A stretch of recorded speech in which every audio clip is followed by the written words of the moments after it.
कांग्रेस की गवर्नमेंट आती है, वो हर योजना जवाहरलाल नेहरू, हर योजना इंदिरा गांधी, हर योजना राजीव गांधी, इसलिए इनके बारे में लोग खूब सारी बातें जानते हैं। वरना कांग्रेस के प्रधानमंत्री बने थे पीवी नरसिम्हा राव।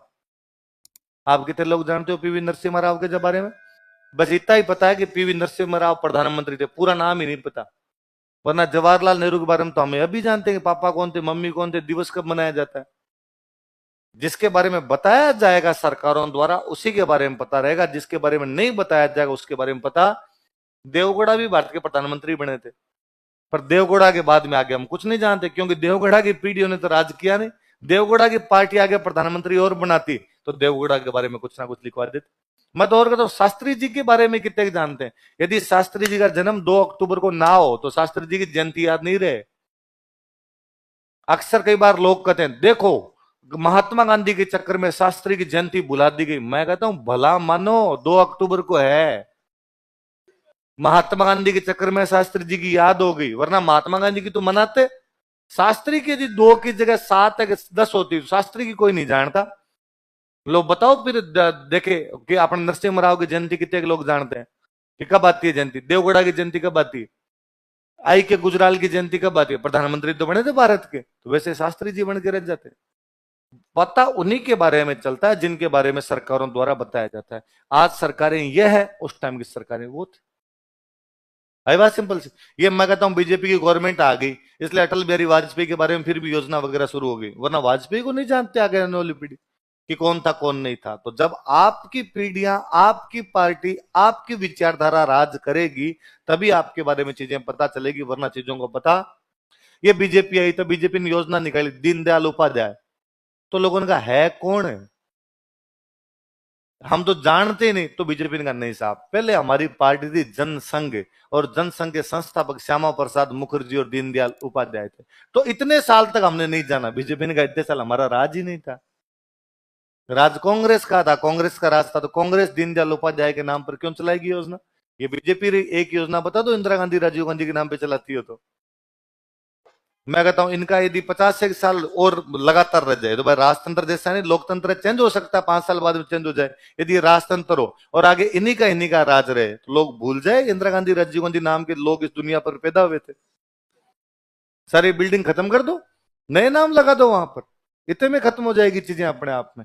तो आगे चंद्रसेन की पीढ़ियां राज नहीं कर पाती, इसलिए चंद्रसेन के बारे में जानकारियां नहीं है। उदय सिंह की पीढ़ियों ने राज किया और वो मुगलों के सहयोगी थे। चंद्रसेन मुगलों का क्या था, इसलिए चंद्रसेन क्या कहा जाता मारवाड़ का, है ना? ये तो रेऊ है जो इसको बाहर निकाल रहा है, वरना तो भूला हुआ ही रहता।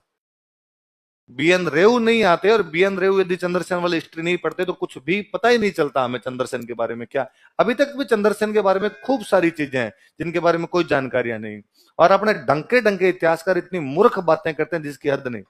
अक्सर मैं बड़ा यूं हंसता हूं इन बातों पे कि कोई आदमी आग कह देता है महाराणा प्रताप अकेले लड़े थे अकबर के खिलाफ। जब महाराणा प्रताप लड़ रहे थे राजस्थान के सब राजा मुगलों के साथ में खड़े थे। मारे सब कहां खड़े थे? ये 2-4 आमेर जैसलमेर बीकानेर वालों को गिन के तुम सब कहते हो। चंद्रसेन उसी टाइम में लड़ रहा है, उसी टाइम में डूंगरपुर वाला आस्करन और बांसवाड़ा वाला प्रताप सिंह है, उसी टाइम में जालौर का ताज खान है, उसी टाइम में सिरोही का सुल्तान है, उसी टाइम में ईडर का नारायण दास है। सारे के सारे तो मिले में। और मतलब लॉकडाउन में और एक ख्यात पढ़ रहा था, पुरानी एक ख्यात पढ़ रहा था, उहड़ राठौड़ों की ख्यात है। उस उहड़ राठौड़ों की ख्यात में वर्णन है कि जैसलमेर के राजा हर राज मर जाते हैं।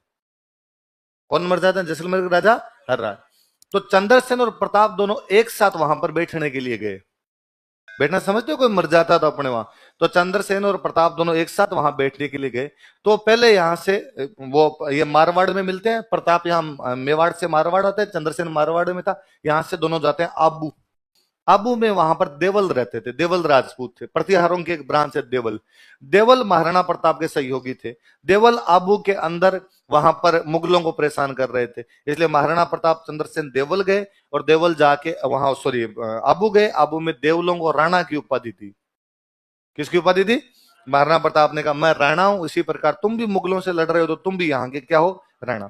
फिर दोनों वहां से देवलों के उस प्रतिनिधि को साथ में लेके जैसलमेर गए, हर्राज के वहां पे घर पे बैठे। जाने से पहले वो नागाना गए, नागणेची माता के मंदिर में दोनों ने धोख लगाई। फिर हर्राज के गए, हर्राज के बैठे। बैठने के बाद में चंद्रसेन वापस सिवाना की तरफ चला गया, प्रताप सिंध की तरफ गए, सिंध में जाके मुगलों का कैंप लूटा और वहां से वापस आ गए। ख्यात की साफ साफ लाइन है, पूरे ख्यात का पैराग्राफ है, पुरानी पुरानी लिखी हुई ख्यात है। अब किसी इतिहासकार का इस ख्यात पे ध्यान नहीं पड़ी तो इतिहासकार कोई कहते प्रताप और चंद्रसेन तो मिले ही नहीं। प्रताप की बहन की शादी चंद्रसेन से की हुई है, रियल साले बहनों ही लगते हैं आपस के अंदर, तो रिश्तेदारी में मिल लिए होंगे, कभी शादी ब्याह में मिला बुला लिया होगा कि साहब हमारे ब्याह इसके अंदर है ना, उसके अंदर ही मिल लिए होंगे। और तुम यार कुछ का कुछ ही बना दो। आरपीसी का साफ साफ सवाल है कि कौन से राजा की प्रताप से मुलाकात नहीं हुई, इनका उत्तर मना हुआ है चंद्रसेन। मुझे इन पे हंसी आती है कई बार कि यार तुम्हारे पेपर बनाने वाले का थोड़ा बहुत स्टैंडर्ड रख लिया करो थोड़ा। इसलिए वो जो कल आप मेरे से सवाल पूछ रहे थे, कौन आप में से कि राठौड़ों का पहला राजा कौन था, तो इनको इन्होंने 4 ऑप्शन दिए, इन्होंने कहा हमारे बारे में से बता। इनको सिया से कोई लेना देना नहीं है। आप जब सवाल इधर राठौड़ों का पहला राजा कौन था तो सिया था, आपने सिया ऑप्शन नहीं दिया, अब आपने 4 बना दिए। फिर इनको कोई ऑब्जेक्शन कर दिया इन 4 में से पूछा था हमने तो पहला। अरे पहले का मतलब तो वही होता है ना जो सबसे पहले बनता है। तो अपने भूंगड़ है सारे के सारे ढंग से, न तो इनको इतिहास पढ़ना आता है न इनको इतिहास लिखना आता है। इसलिए मुझे कई बार लगता है कि यार इतिहास की बेसिक समझ जो स्टूडेंट के अंदर होनी चाहिए ना, वही अपने न तो स्टूडेंट में विकसित हो पाती क्योंकि टीचर ही नहीं मिलता अपने को वैसा, न अपने टीचर के अंदर वो समझ हो पाती क्योंकि अपनी किताबें वैसी नहीं है, न किताबों में वो समझ है क्योंकि इतिहासकारों को आता ही नहीं कुछ। और अपने इतिहासकार रोमिला थापर जैसे लोग हैं बाद में, जिनको ये लगता है कि भगवान कृष्ण पहले हुए थे, राम जी बाद में हुए थे, अशोक पहले हुआ था और युधिष्ठिर ये जो हुए थे ये उसके बाद के अंदर, महाभारत उसके बाद में हुई थी। जिस आदमी का दिमाग इस दिशा में चलने लग जाए उससे आप उम्मीद करोगे हिस्ट्री अच्छी लिख देंगे। और आप किसी ढंग के स्टोरियन को, आज भी जो स्टोरियन उनको पूछो कि भाई ये जो रेफरेंस उठाया कहां से उठाया, वो कहता रोमिला थापर ने लिखा। अरे वही तो गलत लिख गई, नींव ही गलत पड़ गई तो आगे हिस्ट्री को सुधारा भी कैसे जा सकता है। तो रेव वगैरह का फिर भी थोड़ा योगदान है, चंद्रसेन के बारे में थोड़ी बहुत बातें लिख के चले गए, वरना तो कुछ भी नहीं आता।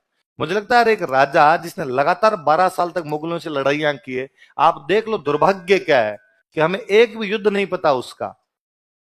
देखो मैंने आपको एक पन्ना भरा है, एक भी युद्ध का नाम नहीं लिखा, वरना प्रताप के बारे में तो पढ़ते हैं हल्दी घाटी का युद्ध, दिवेर का, क्योंकि उसके वंशजों ने आगे राज किया तो वो लिखवा के हल्दी घाटी में जीते, दिवेर में जीते। या चंद्रसेन के बाद में युद्ध ही नहीं पता। लड़ाई की तो कहां लड़ाई की, कौन सी जगह लड़ाई की, कोई युद्ध का नाम तो पर पता ही नहीं। उसने मुगलों की अधीनता तो स्वीकार की नहीं थी, तो इसका मतलब लड़ाई तो कर रहा है पर हम युद्ध भी नहीं जानते उसके। धीरे धीरे चंद्रसेन को तो खंगालने की आवश्यकता है।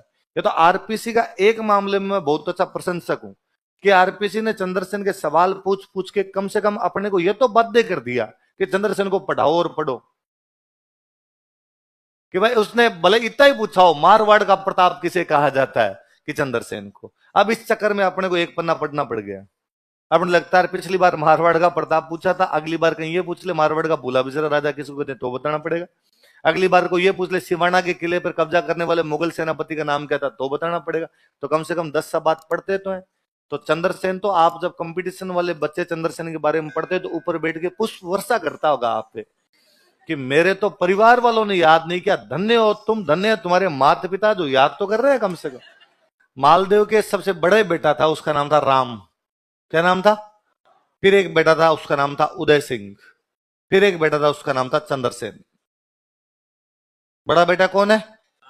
राम के बाद में, उदय सिंह के बाद में। मालदेव ने इसको राजा नहीं बनाया, राम को राजा नहीं बनाया, उदय सिंह को भी राजा नहीं बनाया। वो इन दोनों को बाईपास करके राजा किसको बना गया? तो कौन कौन से 2 भाई नाराज होंगे बताओ देखे? एक तो होगा राम और एक कौन सा? उदय सिंह। तो राम चंद्रसेन के खिलाफ युद्ध छेड़ देता है, तो चंद्रसेन और राम के बीच में युद्ध होता है नाडोल का युद्ध। कौन सा होता है? नाडोल कहां पड़ता है आपका? पाली। उधर उदय सिंह ने लड़ाई छेड़ दी। उदय सिंह के और चंद्रसेन के बीच में जो युद्ध होता है वो जोधपुर में एक जगह पड़ती है लोहावट। कौन सी जगह? लोहावट। कहां पे पड़ता है लोहावट? जोधपुर में। चंद्रसेन दोनों भाइयों को हरा देता है, दोनों हार गए, पार पड़ी नहीं। तो राम चला जाता अकबर के पास। राम कहाँ चला जाता?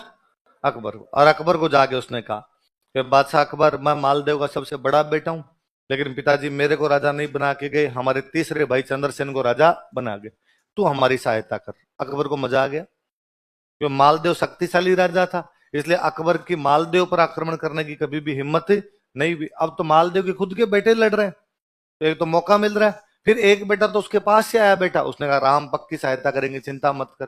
और अकबर अपना एक सेनापति भेजता है इधर, हुसैन कुली बेग। कौन सा सेनापति भेजता है? हुसैन कुली बेग नाम का एक सेनापति भेजा उसने 1564 में। कब भेजा? 1500। कौन से सेनापति को? हुसैन कुली बेग। किसकी सहायता के लिए? राम की सहायता। किसके खिलाफ आक्रमण करने के लिए? चंद्रसेन को लगा यार पार पड़ेगी नहीं अपनी, और उधर से बड़ी सेना आ रही, क्यों पंगा ले, नया नया राजा बने। चंद्रसेन जोधपुर खाली करता है और जालोर में एक जगह पड़ती है भादराजून। कौन सी जगह? चंद्रसेन चुपचाप अपने कहा जाके बैठ जाता है, भादराजून। अकबर इधर कहां पर कब्जा कर लेता है? जोधपुर। इधर 1570 आ गया, अकबर अजमेर आया हुआ था। अकबर कहां पर आया हुआ? ख्वाजा मोइनुद्दीन चिश्ती की दरगाह पर धोख लगाने के लिए अकबर कहां पर आया हुआ? अजमेर। अकबर इस दरगाह पे 14 बार आके गया था। कितनी बार आके गया? और इस दरगाह को उसने 18 गांव दान में दिए थे। कितने गांव दान में दिए? कि भाई इन 18 गांव की जो भी इनकम आएगी अकबर नहीं रखेगा, वो इनकम कौन रखेगी? दरगाह। कितनी बार पैदल आके गया? कितनी बार आके गया यहाँ पे? 14 बार आके गया। कितने गांव दान में देके गया? एक बार ऐसा है, वो कब आया हुआ था यहाँ पे? 1570। कहां पे आया हुआ है? अजमेर। उस साल अपने भयंकर अकाल पड़ा हुआ, राजस्थान में अकाल ज्यादा पड़ते ही थे, उस साल और भयंकर अकाल पड़ा हुआ।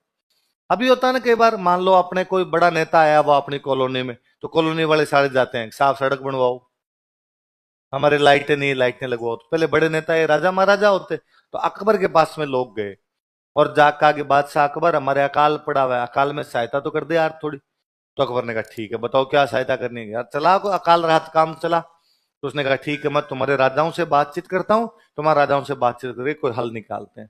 तो उसने अपने पश्चिमी राजस्थान के राजाओं के पास में मैसेज किए कि लो सारे नागौर आ जाओ, बैठ के बातचीत करेंगे। कहां पर आ जाओ? तो उसने अपना दरबार कहां पे लगा लिया?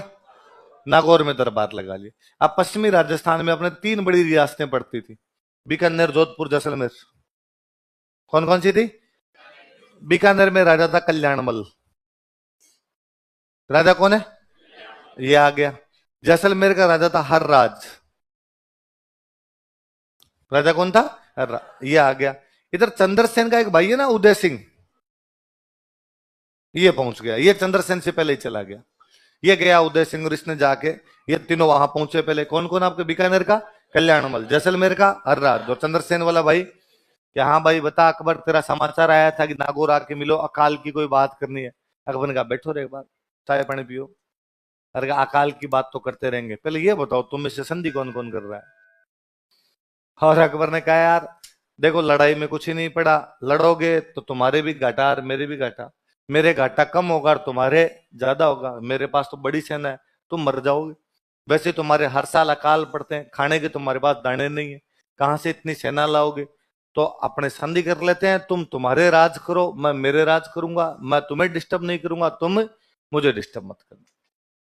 इन तीनों ने हाथों हाथ बात मान ली, इन तीनों ने अकबर से संधि कर ली। तो कोई पूछेगा 1570 में नागौर में अकबर से कौन कौन संधियां कर लेता है? बीकानेर का कल्याणमल, जैसलमेर का हर्राज, और चंद्रसेन का भाई उदय सिंह। चंद्रसेन का भाई उदय सिंह अभी तक राजा तो है नहीं कहीं का, पर इसने संधि कर ली। ये बात हो गई पहले दिन। अगले दिन यहां पर आता है चंद्रसेन। चंद्रसेन को भी समाचार थे, अकाल की बात करने के लिए और चंद्रसेन आया। चंद्रसेन को आते ही पता चला कि यहाँ पे तो अकाल की बात है नहीं, बात हो रही है संधि की। किसकी हो रही है? और उससे पता चला कि वो बात भी अपने भाई ने तो कर ली, उदय सिंह ने कर ली। तो उसको लगा अकबर से मिलने में क्या फायदा है, जिस काम के लिए आए थे वो काम तो यहाँ पे है नहीं। तो चंद्रसेन अकबर से बिना मिले चुपचाप अपने बादराजून चला गया। कहां पे चला गया? तो अब कोई पूछेगा क्या चंद्रसेन नागौर दरबार में आया था? हाँ आया था। क्या उसने अकबर से मुलाकात की? नहीं। क्यों मुलाकात नहीं की? उसका भाई उदय सिंह पहले संधि कर चुका था, और अकबर का झुकाव किसकी तरफ था? उदय सिंह। इसलिए चंद्रसेन चुपचाप वापस कहां चला गया? बादराजून। अकबर को बड़ा गुस्सा है कि अच्छा तुम यहां तक आओ और मेरे से मुलाकात नहीं करो। फिर उदय सिंह ने भड़का दिया कि साहब मैंने तो पहले ही कहा था। ये सही आदमी नहीं है, आप तो मुझे राजा बनाओ। अकबर ने कहा तुझे राजा तो बाद में बनाएंगे, पहले इसका तो देखते हैं। तो अकबर अटैक कर देता है बहादुर। कहां पर अटैक कर देता है? बहादुर। तो चंद्रसेन बहादुर खाली करता है और चला जाता है सिवाना। कहां चला जाता है? सिवाना मारवाड़ के राठौड़ों की शरण स्थली है। इसके बाद भाई 1570 के बाद अकबर ने अटैक करने बंद नहीं किए और चंद्रसेन ने अकबर की अधीनता स्वीकार नहीं। वो लड़ता रहा, जहां उसे लोकेशन मिलती रही, यहाँ पे अपने पार नहीं पड़ेगी तो आगे चले जाएंगे, यहाँ पार नहीं पड़ेगी वापस आ जाएंगे। लगातार लड़ाइयां की। हम कहते हैं जिस प्रकार मेवाड़ में प्रताप लड़े थे, उसी प्रकार मारवाड़ में कौन लड़े थे? चंद्रसेन। इसलिए कहते हैं वो मारवाड़ के क्या है? प्रताप। बीच में 3-4 साल के लिए चुप्पी सी रही, कोई इधर लड़ाई दंगे ज्यादा हुए नहीं। मैं बताऊंगा आगे चुप्पी भी क्यों रही। 1574 के आसपास में चंद्रसेन ने वापस मुगलों पर अटैक करने शुरू किए। तो सिवाना से बाहर निकल के आता है, जोधपुर की तरफ मुगलों के कैंप उड़ाने शुरू करता है। जोधपुर पे बहादुर पे यहाँ पे किसका कब्जा हो रखा है? मुगलों का। वो कहां पर बैठा हुआ है? सिवाना। अब वो 1574 के आसपास वापस कैंप उड़ाता है। तो अकबर को लगा यार क्या किया जाए। तो 1574 में अकबर एक बीकानेर के राजा को अटैक करने के लिए भेजता है, राय सिंह। बीकानेर का राजा कौन है? 1574 में कल्याणवल मरता है। कल्याणवल के मरते उसका बेटा राजा बनता है। उसके बेटे का नाम क्या है? राय सिंह। और कहा राय सिंह तू देख यार ये मैटर। तो 1574 में जोधपुर पर आक्रमण करने के लिए कौन आया? राय सिंह। उस समय चंद्रसेन के पास में मुख्यतः 2 किले थे। एक किला है सोजत का किला, एक किला सिवाना। कौन कौन से किले बताओ देखिए? सोजत और सिवाना। सोजत का किला इसने अपने एक बंदे को सौंप रखा था। उस बंदे का नाम था कल्ला राठौड़। बंदे का नाम क्या था? वो नहीं जो हमने पहले पढ़ा था, वो तो 1568 में मृत्यु होगी, 4 हाथ वाला देवता। तो ये दूसरा बंदा। सिवाना का किला उसने अपने एक बंदे को और सौंप रखा था, पत्ता राठौड़। किसको सौंप रखा? ये भी वो नहीं है, वो जो हमने पढ़ा पत्ता चुंडावत है। ये बंदा कौन है? पत्ता। और सोजत का किला किसके पास है? कल्ला राठौड़। सिवाना किसके पास है? पत्ता राठौड़। आक्रमण करने के लिए कौन है? राय सिंह। कहां का राजा है? बीकानेर। कब आया? इसने पहले सोजत पर हमला किया, सोजत का किला छीन लिया। लेकिन अब ये सिवाना पर हमला करता है, लेकिन सिवाना के किले को नहीं छीन पाया। तो कोई पूछेगा बीकानेर के राजा ने कौन सा किला छीन लिया था और कौन सा नहीं छीन पाया? सोजत छीन लिया था लेकिन सिवाना नहीं छीन। सोजत किला किसके पास था? सिवाना किसके पास था? सिवाना मैंने बताया अच्छी लोकेशन थी, जल्दी से नहीं जीती जाने वाली लोकेशन थी। अकबर को लगा अब क्या किया जाए। अकबर ने अपना एक सेनापति चेंज किया। इस बार एक नया सेनापति भेजा, शाहबाज खान। कौन सा सेनापति भेजा? और 1576 में शाहबाज खान सिवाना का किला जीत लेता है। मारवाड़ की संकटकालीन राजधानी एक प्रकार से तो कौन सी है? सिवाना। तो अकबर को लगा कि जब शाहबाज खान ने मारवाड़ की संकटकालीन राजधानी सिवाना छीन लिया, तो क्यों ना इसे मेवाड़ भेजा जाए और अब मेवाड़ की संकटकालीन राजधानी छीन तू। और हम पढ़ते हैं कि शाहबाज खान कुंभलगढ़ पर 3 आक्रमण करता है, 77, 78, 7। लेकिन कुंभलगढ़ पर वो कब्जा। जुड़ रही है चीजें समझ में? इसी साल चंद्रसेन को एक बड़ा घाटा और होता है। इसी 1576 में जैसलमेर का राजा है हर्राज। जैसलमेर का राजा कौन है? अभी मैंने बताया नागौर दरबार में हर्राज आया था, अकबर से क्या कर लेता है? संधि। तो ये किसकी तरफ है? अकबर। और इसने पोखरण के किले पर हमला कर दिया। कौन से किले पे कर दिया? पोखरण। अब वो पोखरण का किला घेर के बैठा हुआ है। अब चंद्रसेन फंस गया। अब क्या किया जाए? किला बचाया जाए कि नहीं बचाया जाए? और चंद्रसेन को लगा यार अपने पास सेना कम है, और यदि पोखरण के किले को बचाने की कोशिश की गई तो सेना मर जाएगी अपने, फिर अकबर से लड़ेंगे कैसे अपने। इसलिए हर राज को कहता है तो भाई तेरे को पोखरण का किला चाहिए? उसने कहा हाँ।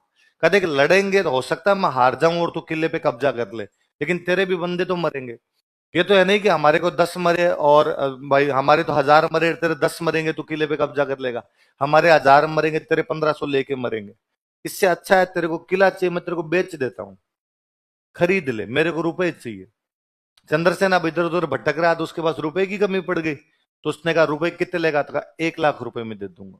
1 लाख रुपए में किला बहुत सस्ता था, पौने पौने दामों में किला मिल रहा था। हर्राज ने कहा ठीक है, बिना लड़ाई के 1 लाख में मिलता है तो ले ले। तो 1576 में चंद्रसेन को एक किला बेचना पड़ गया था। कौन सा किला? पोखरण। किसको? ये दिखाता है कि चंद्रसेन की आर्थिक स्थिति। अब देखो हालात, आप जोधपुर हाथ से निकल गया, आपके बहादुर निकला हुआ था, सोजत निकल गया, सिवाना निकल गया, पोखरण निकल गया, सारे के सारे आपके आप निकले हुए। अब क्या किया जाए? तो मालदेव लगा और चंद्रसेन को लगा अब कोई नया पंगा करना पड़ेगा आपने को। तो चंद्रसेन यहां से निकलता है। मुगलों के पास में था मालवा। मुगलों के पास में क्या था, ये मालवा पे अटैक कर देते हैं। इसने कहा अपने मुगलों का पूरा ध्यान अपनी तरफ लगा हुआ है, अपने इधर से निकल के मालवा की तरफ चलते हैं, मालवा पे अटैक कर देते हैं। और मालवा में वहां मुगलों का जितना टैक्स था वो लूट लिया। और वहां मालवा में मुगलों का एक सेनापति था जलाल खान। कौन था? मालवा में एक इलाका पड़ता है रामपुरा। कौन सा इलाका है? आपको याद हो तो रामपुरा में वर्षा ऋतु के बाद मराठों के खिलाफ युद्ध करेंगे, पढ़ा था हमने। उस रामपुरा में जलाल खान को मार देता, वहां से सारा उनका धनवान लूट के लाता पूरा, ताकि मुगलों पे कुछ तो प्रेशर उधर बनाया जाए, ताकि अपने वाला ये इलाका खाली करेंगे। मैंने अभी बताया कि आर्थिक स्थिति खराब हो गई थी, लेकिन अब आर्थिक स्थिति, थोड़े पैसे मिले मालवा से, उधर से लूटपाट करके लाए तो पैसे थोड़े हो गए अपने पास, पैसे हो गए, तब सेना वेना वापस जुटाई। 1581 में, लिखना नहीं है, सुनना है इधर बात। 1581 में चंद्रसेन मुगलों से अजमेर छीन लेता है। मुगलों से क्या छीन लेता है? ये एक बड़ी जीत है। अजमेर मुगलों का राजस्थान में सबसे बड़ा अड्डा है। तो राजस्थान को कंट्रोल मुगल यदि कहीं से बैठ के करते हैं तो कहां से करते हैं? अजमेर से। और वो कौन छीन लेता है? चंद्रसेन। कब? अब मैं एक चीज और बताता हूं, आप गौर करना। 1581, 1582, 1583। 1581 में मारवाड़ का चंद्रसेन मुगलों को अजमेर में हरा के उनसे क्या छीन लेता है? अजमेर। 1582 में महाराणा प्रताप दिवेर के युद्ध में मुगलों की पूरी सेना मार देते हैं। 1583 में दत्तानी के युद्ध में सिरोही का सुल्तान मुगलों की पूरी सेना मार देता है, पढ़ा था। इसलिए 85 के बाद राजस्थान पे मुगलों ने कोई अटैक नहीं किया। वो भी तो यार समझदार होंगे, उनके भी समझ आ रहा था कि हर कोई जब लंका लगा रहा है, तुमसे प्री में क्वेश्चन 25 ही सही नहीं हो रहे हैं, तो कांस्टेबल का दे लिया जाए पेपर। फिर आरएस की तरफ ध्यान ही क्यों दिया जाए? लगातार 3 साल मुगल 3 बड़े युद्ध हारते हैं। इसलिए अकबर भाई, उसके बाद अकबर, ये तो है नहीं कि अकबर ने अटैक करने बंद कर दिए, या तो भाई अशोक की तरह हो। अशोक के लिए कहा जाता है कलिंग युद्ध के बाद उसने भारत में कोई भी आक्रमण, उसका हृदय परिवर्तन हो गया और उसने कहा भाई इतने मिनख मरते हैं यार, आज के बाद में कोई भी लड़ाई नहीं करूंगा। तो कलिंग मतलब उड़ीसा, कलिंग मतलब, तो उसने उड़ीसा पर एक अटैक किया था, उसमें इतने लोग मरे, तो उसके बाद अशोक ने अपने जीवन में दोबारा कोई अटैक किया नहीं। अकबर ने तो खूब अटैक किए। अकबर 85 के आसपास इधर आपके घूम रहा है, काबुल पर कब्जा कर लिया उसने, 91 के आसपास उसने कश्मीर पे कब्जा किया है, 92 के आसपास उसने उड़ीसा पर कब्जा किया है, 95 के आसपास साउथ इंडिया पे कब्जा कर रहा है। मतलब काबुल पे कब्जा कर रहा है, कश्मीर पे कर रहा है, पंजाब पे कर रहा है, बंगाल पे कर रहा है, उड़ीसा पे कर रहा है, साउथ पे कर रहा है। दिल्ली से इतने दूर पड़ते हैं वो कर रहे हैं, दिल्ली के सबसे नजदीक है राजस्थान, वहां नहीं कर रहा। इतने दूर क्यों जा रहे हो आप? पहले राजस्थान पे तो कंट्रोल करो। पर आपके समझ आ गया था कि राजस्थान अपने कंट्रोल में अब नहीं आएगा, बहुत अच्छे से क्लियर चीज समझ में आ गई थी। पर दुर्भाग्य चंद्रसेन का, 1581 में अजमेर जीतता है। इसी साल वो अजमेर जीतने के बाद पाली के आसपास में रुका हुआ था। पाली में एक गांव पड़ता था सिंचियाई। कौन सा गांव था? सिंचियाई नाम का एक गांव था। वो सिंचियाई नाम के गांव में पहाड़ों के अंदर रुका हुआ था। वो पहाड़ियां, जो उन पहाड़ियों का नाम है सारण की पहाड़ियां। कौन सी पहाड़ियां?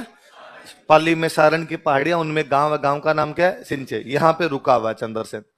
साथ वालों ने चंद्रसेन को कहा कि अब अपनी स्थिति थोड़ी ठीक हो गई, अपने पास रुपए भी हैं, अपने अजमेर भी इधर से जीत लिया, उधर से मालवा से भी अपने वो पैसे लेके आ गए, अब थोड़ा ठीक है, सेना थोड़ी और बढ़ाते हैं अपने। हाँ भाई, सेना बढ़ाई जाए। क्या किया जाए सेना बढ़ाने के लिए? तो यार अपने से जो नाराज है ना, उनको अपने पक्ष में करते हैं। नहीं तो चुनाव के टाइम में कि भाई जो अपने नाराज है उसको तो अपने से वोट मिलवाए, तो उससे पहले जाके मिल के आते हैं। तो कई भाई बंधु अपने नाराज हो रखे, इतना लंबा संघर्ष चलता है तो कोई ना कोई भाई नाराज हो ही जाता है। इनको राजी कर लेते हैं ताकि भाई तो साथ में रहे, बाद में दुश्मनों को देखेंगे। तो वह ठीक है। तो यही एक सामंत रहा करता था चंद्रसेन का। चंद्रसेन से नाराज था बेरीसाल। क्या नाम था? तो कहा बेरीसाल नाराज चल रहा है आपने से, बेरीसाल को राजी करते हैं। तो ठीक है, लो चलो क्या करना पड़ेगा, मैं खुद चल लेता हूँ बेरीसाल के घर पे, बेरीसाल राजी हो जाए तो। कि हाँ, आप तो चल के उसके घर पे खाना खा लो। तो बेरीसाल राजी, राजा जी खुद मेरे घर पे खाना खाने के लिए आ गए, इससे बड़ी बात और क्या होगी। तो ठीक है।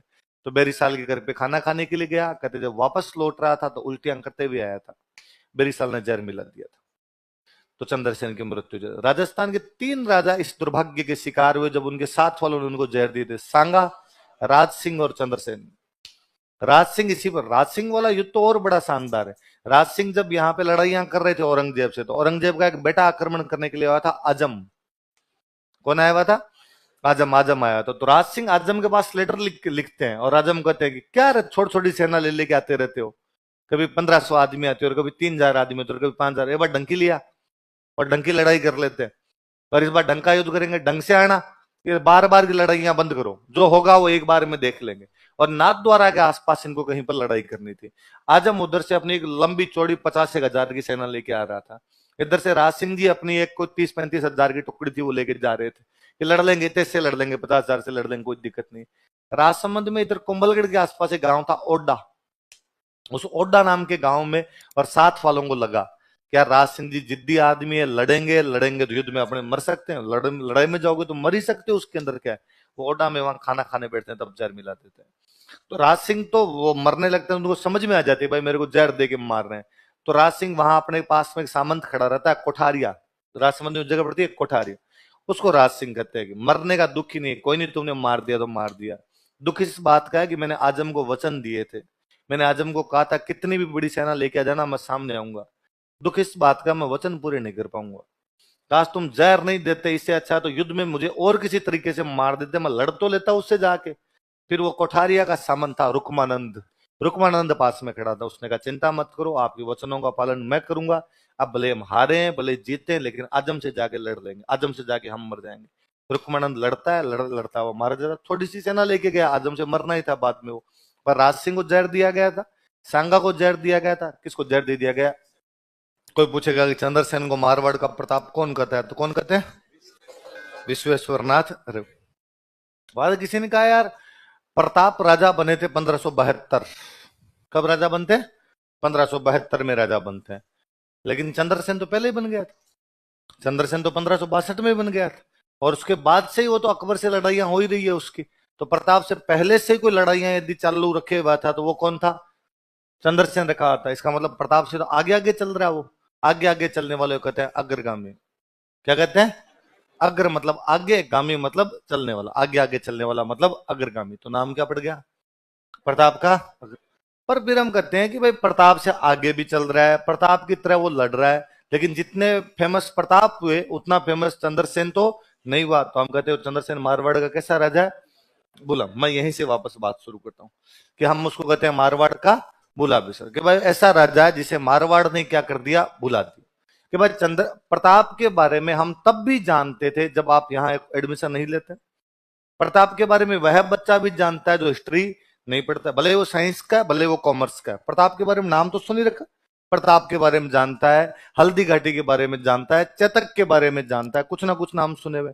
चंद्रसेन के बारे में हम कुछ भी नहीं जानते। जब तक कोई हिस्ट्री ना पढ़े तब तक उसे चंद्रसेन के बारे में जानकारियां नहीं मिलेगी। ऐसा क्यों हुआ? तो हम कहते हैं कि भाई चंद्रसेन प्रताप की जब मृत्यु हो जाती है तो प्रताप के मरने के बाद प्रताप के बेटे राजा बनते हैं। बेटे का नाम क्या था? अमर सिंह। उसके बाद उसके बेटे पोते, प्रताप वाली पीढ़ी राज कर रही है, पीढ़ी में चेंज नहीं है।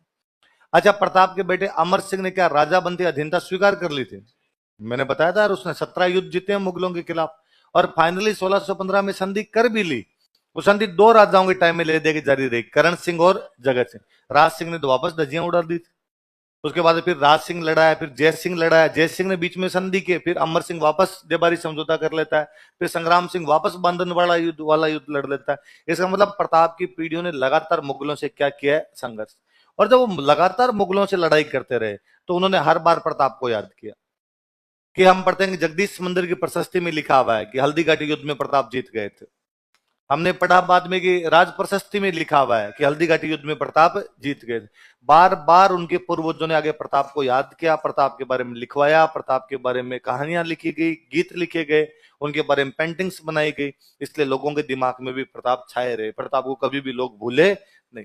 हर राजा ने अपनी सेना को मोटिवेट किया तो यही कहा वैसे ही लड़ेंगे जैसे प्रताप लड़े थे, उसी प्रकार मारेंगे मुगलों को जैसे दिवेर में प्रताप मार के आए थे, उसी प्रकार पहाड़ में रोक लेंगे मुगलों को जैसे हल्दी घाटी में प्रताप ने रोक लिया था।